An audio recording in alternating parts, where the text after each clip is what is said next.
Hello dear student,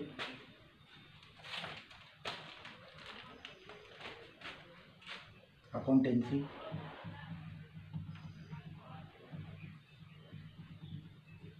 11th commerce chapter 1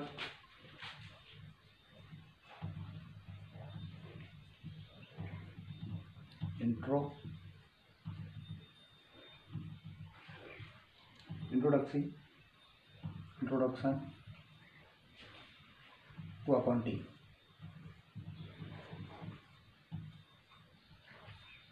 introduction to accounting लेखांकन का परिचय क्या, इसका मतलब होता है इंट्रोडक्शन टू अकाउंटिंग।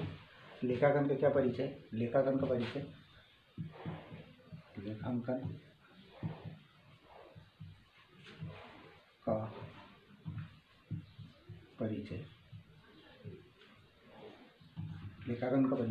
ठीक है। इंट्रोडक्शन टू अकाउंटिंग, लेखांकन का परिचय। देखिए मेमोरेबल टर्म्स आपको दे रखे हैं, आपके को फर्स्ट पेज पर ही है ना। अकाउंटिंग को 3 भागों में बांटा गया। फर्स्ट में आता है आपका अकाउंटिंग,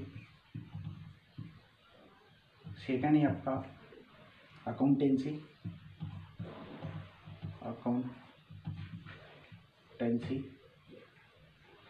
थर्ड आपका बुक कीपिंग।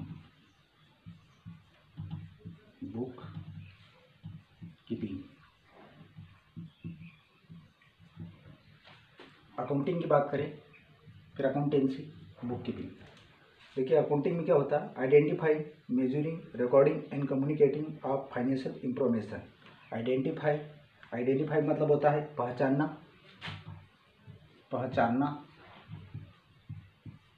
फिर मापना, रिकॉर्ड करना उसके बाद में, और कम्युनिकेटिंग, संप्रेषित करना। ये अकाउंटिंग के अंतर्गत आता है। अकाउंटिंग के अंदर क्या आता है कि identifying, measuring, recording and communicating of financial information. Accounting क्या करता है? सबसे पहले सूचनाओं को पहचानता है, मापना है ना, उसे संप्रेषित करना, यह अकाउंटिंग के अंतर्गत आता है। उसके बाद में आपके पास अकाउंटेंसी, जस्ट पॉइंट दे रखा आपको अकाउंटेंसी की बात करें तो systematic knowledge of recording accounts. आपके पास देखिए अकाउंटेंसी, अकाउंट वही व्यक्ति कर सकता है जिसके पास सिस्टमेटिक तरीके का ज्ञान हो, है ना, सिस्टमेटिक कर्मबद्ध तरीके से लिखने का उसके पास में ज्ञान हो, उसके क्या कहते हैं? अकाउंटेंसी कहते हैं। Book keeping, recording transaction and events first of all according to certain principle in certain book. Transaction, ठीक है, ट्रांजैक्शन की बात हो रही है।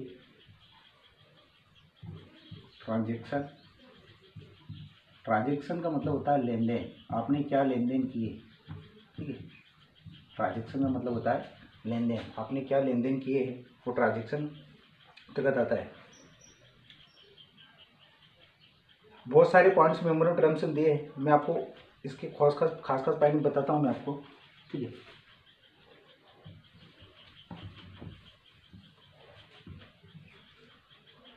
सबसे पहले मान लीजिए कैपिटल की बात करते हैं। कैपिटल का क्या मतलब होता है? देखिए, that amount of cash, goods और assets which in intently invested by the proprietor will commencing his business. Capital, देखिए कैपिटल का क्या मतलब होता है? कैपिटल मीन्स पूंजी होता है। क्या होता है? कैपिटल मीन्स पूंजी। आपके पास कितनी पूंजी है? आपके पास पूंजी है। कैपिटल अतिरिक्त कामों में जो लगाया गया पैसा वो पूंजी कहलाता है। जैसे मान लीजिए आपके पास कोई बिजनेस है ऑलरेडी पहले से ही, और आप बिजनेस डालना चाहते हो, मतलब अतिरिक्त, एडिशनल। अतिरिक्त का मतलब क्या होता है? एडिशनल अतिरिक्त काम में लगाया गया पैसा पूंजी कहलाता है, ठीक है। जैसे मान लीजिए फिक्स्ड कैपिटल की बात करें, फिक्स्ड कैपिटल का मतलब होता है स्थायी पूंजी। अब देखिए स्थायी पूंजी के अंतर्गत क्या क्या आता है? देखिए मान लीजिए आपके पास में स्थायी पूंजी, अगर आपको किसी ने पूछा कि आपकी पूंजी, आपके पास कैपिटल कितनी है ना, तो कैपिटल में स्थायी, फिक्स्ड कैपिटल मतलब स्थायी पूंजी कितनी है आपके पास में। देखिए फिक्स्ड में क्या क्या जाता है? जैसे मान लीजिए for example building, land, furniture, building means भवन होता है, लैंड मीन्स भूमि होता है, फर्नीचर मीन्स फर्नीचर होता है। ये आपकी क्या हो गई, फिक्स्ड कैपिटल हो गई। फिक्स्ड कैपिटल मतलब क्या, स्थायी पूंजी हो गई, ठीक है। उसके बाद अगर आप बात करेंगे फिक्स्ड कैपिटल के बाद में फ्लोटिंग कैपिटल, इसकी बात करते हैं, floating capital. Floating capital, floating capital के अंतर्गत वो चीज़ आती है, जैसे मान लीजिए floating capital assets purchased for sale, stock, investment, etc. Fixed capital, floating capital का मतलब होता है चल पूंजी। क्या होता है, चल पूंजी। चल पूंजी जिसे आप चालू भी बोल सकते हैं, चालू पूंजी, चालू पूंजी। ऐसी कैपिटल, ऐसी पूंजी जो आपने परचेस की है, किसके हिसाब से, बेचने के हिसाब से। देखिए परचेज मीन्स खरीदना होता है, परचेस्ड मीन्स खरीदना, सेल्स मीन्स बेचना होता है, सेल्स मीन्स बेचना, ठीक है। फ्लोटिंग कैपिटल चल पूंजी, चालू पूंजी कहलाती है। परचेस, ऐसी पूंजी, चल कैपिटल का मतलब होता है चालू पूंजी, चालू कैपिटल, फ्लोटिंग कैपिटल, ऐसी कैपिटल जो आपने परचेस की है, आपने खरीदी है, उसको बेचने के हिसाब से। आपका उद्देश्य क्या है, उसे बेचने के उद्देश्य आपसे, यदि वो फ्लोटिंग कैपिटल के अंतर्गत आती है।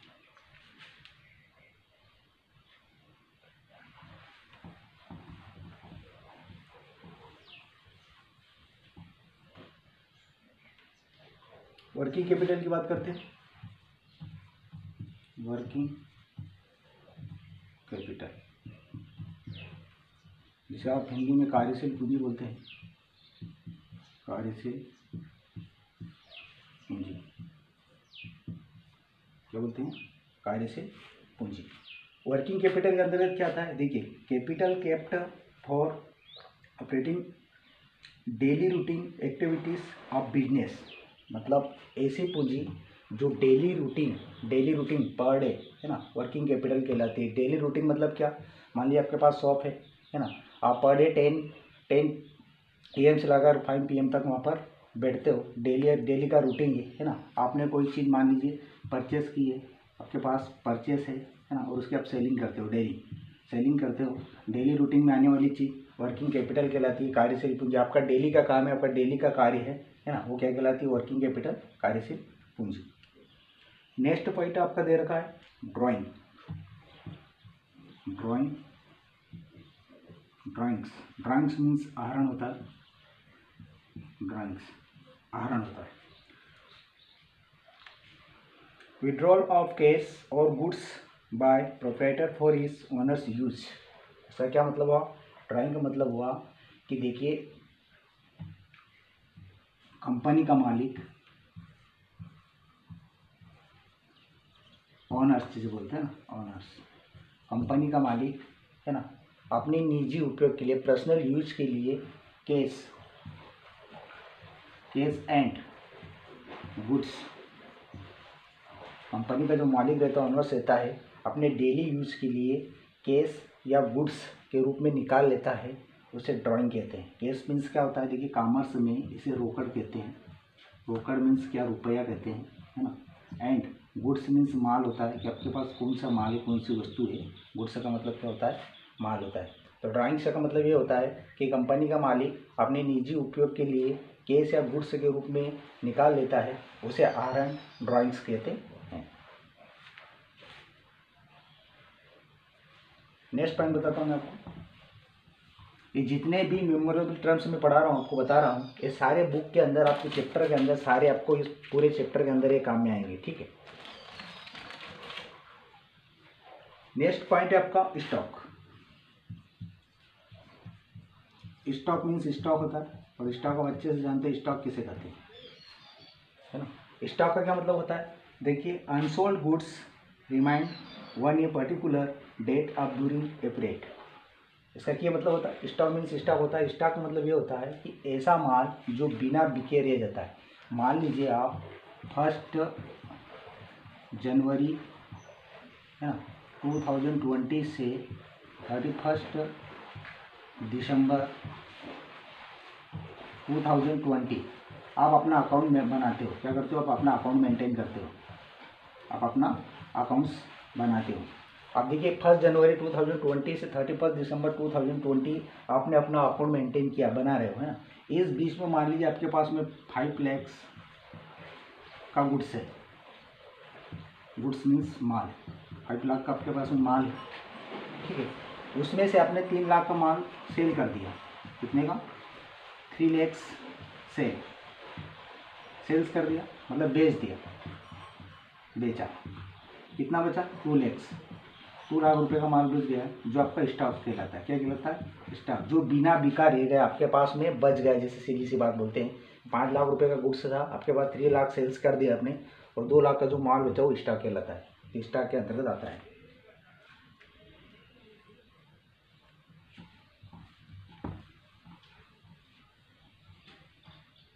नेक्स्ट पॉइंट टर्नओवर दे रखा। टर्नओवर का मतलब होता है कुल बिक्री। टर्नओवर मतलब क्या होती है? कुल बिक्री। टर्नओवर मीन्स कुल बिक्री होता है total amount of sale during particular period, cash and credit, है ना। कैश एंड क्रेडिट आपको कहा गया है, cash and credit. Cash means नगद होता है, ठीक। क्रेडिट मीन्स उधार होता है, उधार। अब टर्नओवर की क्या मान? Total amount of sale during, मतलब आप पर्टिकुलर, है ना, कैश एंड क्रेडिट। इसका मतलब क्या? देखिए आपका टर्नओवर कितना है, आपकी कंपनी का टर्नओवर कितना। मान लीजिए आपकी एक कंपनी है ना, कंपनी है आपके पास में, ठीक है। साल में हमेशा 1 जनवरी 31 दिसंबर, जैसे फॉर एग्जांपल अभी मैंने दिया था कि 1 जनवरी से आप अपना अकाउंट बनाते हो 31 दिसंबर 2020 के लिए, ठीक है। और आपकी कंपनी कैश एंड क्रेडिट मतलब नगद या उधार, है ना, क्या करती है? 10 लाख रुपए का टर्नओवर करती है पर एन्युअल। हर साल 10 लाख का टर्नओवर करती है, या तो कैश में या नगद में। ये आपका कुल बिक्री कहलाती है। आपने टोटल माल 10 लाख रुपए का नगद में या उधार में सेल्स कर दिया, तो आपका कुल बिक्री और कुल टर्नओवर हुआ। कुल बिक्री मीन्स टर्नओवर, ठीक। नेक्स्ट पॉइंट है ट्रेड डिस्काउंट।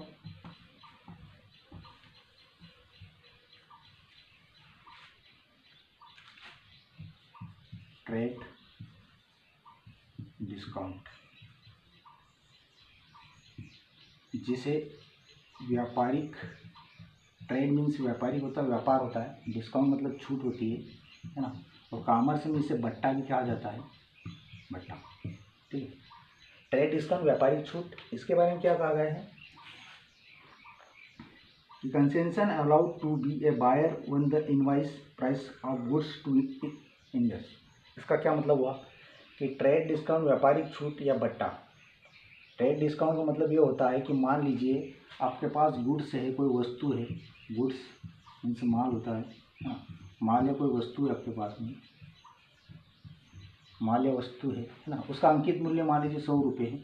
उस पर आपने 100 रुपये, आपका मूल्य 100 रुपये मूल्य है ना। उसका अंकित मूल्य इनवाइस, उसमें जो प्राइस दे रखी है वो 100 रुपीज़ है ना। गुड्स है, इसमें 100 रुपीज़ प्राइस दे रखी है। अब आप उस पर 10% छूट देते हो। अगर आपने कहा कि इस पर 10% छूट है ना। अगर आपने 10% छूट मतलब 10 रुपये, कितने? 90 रुपये। कितने बचे? माइनस 10 रुपीज़ किया तो 90 रुपीज़ बचे यहाँ पर। तो 90 रुपीज़ आपके क्या हुए, है ना। ये 10% आपने ट्रेड डिस्काउंट, जिसे बोलते हो व्यापारिक छूट या बट्टा, जो आपने 10% दी, तो उस वस्तु का मूल्य कितना रह जाएगा? 90 रुपीज़, 90 रुपये। ये ट्रेड डिस्काउंट आती है। कैश डिस्काउंट की बात करते हैं। ये ट्रेड डिस्काउंट था, जो व्यापारिक छूट जिसे बोलते हैं, व्यापार में भी अपने बिजनेस में जो छूट होती है कैश डिस्काउंट।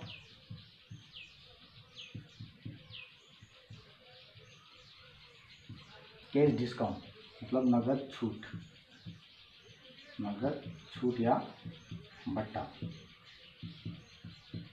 नगद छूट या बट्टा। Concession guaranteed by a seller to buyer on the amount to be realized from him for prompt payment.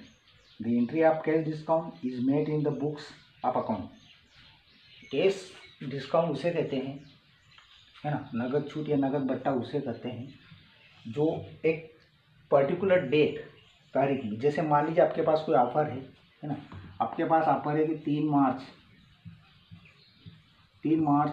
2020 तक आपके पास ऑफर है ना। इस बीच में कोई ग्राहक, कोई कस्टमर आपसे माल खरीद लेता है 3 मार्च के पहले, है ना। मान लीजिए आपने ऑफ़र दिया कि 1 जनवरी, है ना, 2020 से, है ना, 3 मार्च 2020 के बीच में आपके पास ऑफ़र है, और इस बीच में अगर किसी कस्टमर ने आपके पास से कोई गुड्स, कोई वस्तु खरीद ली है तो उस पर दिया जाने वाली छूट कैश डिस्काउंट कहलाती है। ऑफर ये मान लीजिए कि 10,000 रुपये की आपने शॉपिंग की, 10,000 रुपये आपने शॉपिंग की, ठीक है। उस पर आपने कहा है कि 1 जनवरी 2020 से 3 मार्च 2020 10,000 रुपये कि आपने अगर शॉपिंग की है तो उसका मान लीजिए आपको 30% डिस्काउंट मिलेगा। कितना परसेंट? 30% डिस्काउंट मिलेगा। तो देखिए 10,000 का 30% अगर आप जोड़ते हो तो कितना होता है? 3,000 रुपीज़। 3,000 रुपीज़ मतलब आपको कितने पैसे देना है उसको? 7,000 रुपीज़। कितने? 7,000 रुपीज़। ये होता है कैश डिस्काउंट, जो आपको कैश डिस्काउंट में दिया गया था।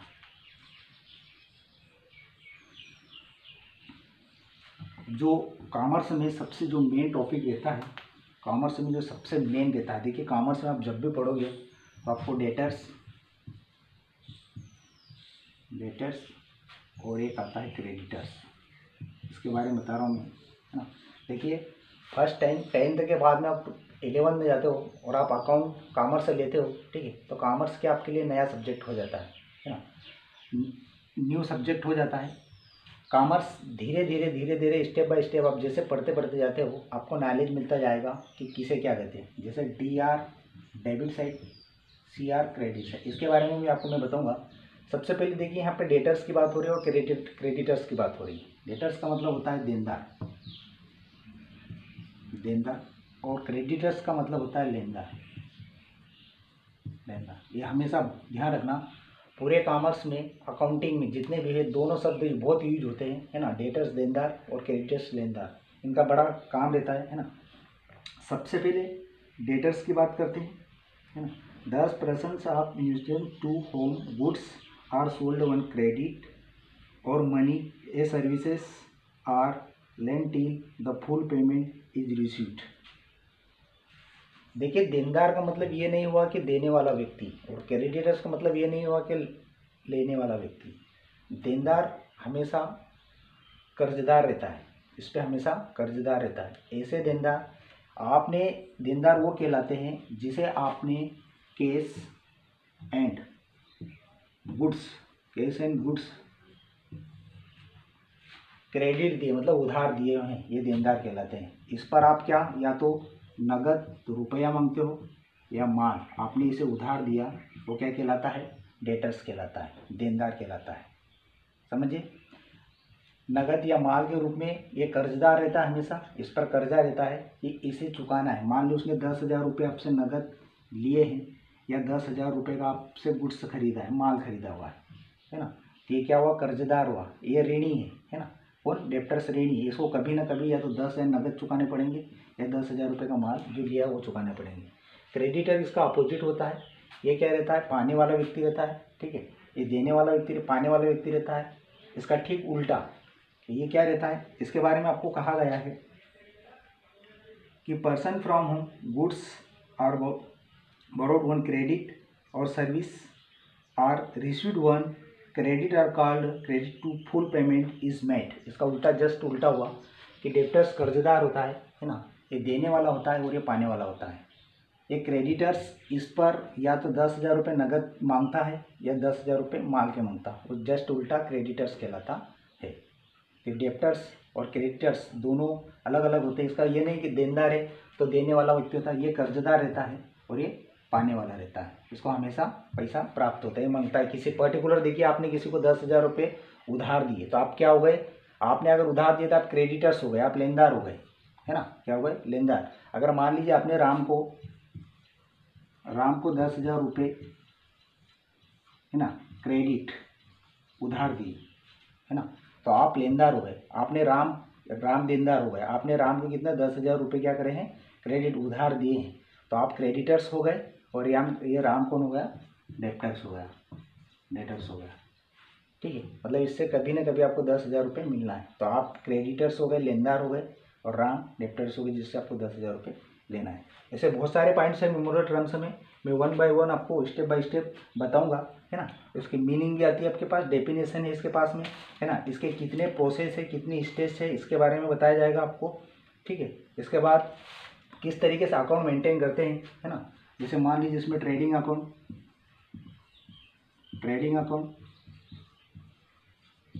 उसके बाद प्रॉफिट एंड लॉस अकाउंट, और लास्ट में बैलेंस शीट बनाई जाती है, बैलेंस शीट। ट्रेडिंग अकाउंट को व्यापार खाता बोलते हैं, व्यापार खाता।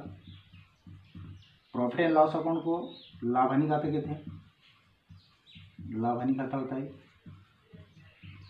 बैलेंस शीट चिट्ठा कहलाता है। स्टेप बाय स्टेप पढ़ेंगे तो आपको समझ में आ जाएगा। देखिए ये डेटर्स के बारे में मैंने बताया देनदार, ये क्रेडिटर्स के बारे में बताया लेनदार, है ना। क्रेडिटर्स में सीधा एग्जांपल आपको दिया है कि राम को आपने 10,000 रुपये क्रेडिट उधार दिए हैं, तो ये राम कौन हुआ डेटर्स हुआ, और आप कौन हुए क्रेडिटर्स हुए, सीधी बात है। ओके, डेटर्स हमेशा कर्जदार होगा, ये कर्जा आपने इसने लोन लिया, आपसे ऋण लिया हुआ है राम ने, तो ये डेटर्स हुआ और आप क्रेडिटर्स हुए। उसके बाद trading account, profit and loss account, balance sheet, धीरे धीरे जैसे जैसे आप step by step commerce account पढ़ोगे आपको समझ में आता जाएगा। उसके बाद मैं आपको बताऊंगा कि डेबिट क्या होता है और क्रेडिट क्या होता है ना। जैसे जैसे इसके बाद बहुत सारी चीज़ें आती है, इसमें जनरल एंट्रीज करना पड़ती है ना। जनरल एंट्रीज हो गई, ट्रेडिंग अकाउंट हो गया, प्रॉफिट एंड लॉस अकाउंट होगा प्रॉफिट, उसके बाद लेजर बनाई जाती है, बहुत सारे अकाउंट, पूरे अकाउंट में जैसे जैसे स्टेप बाय स्टेप आप पढ़ते जाओगे आपको समझ में आता जाएगा, ठीक है। ओके।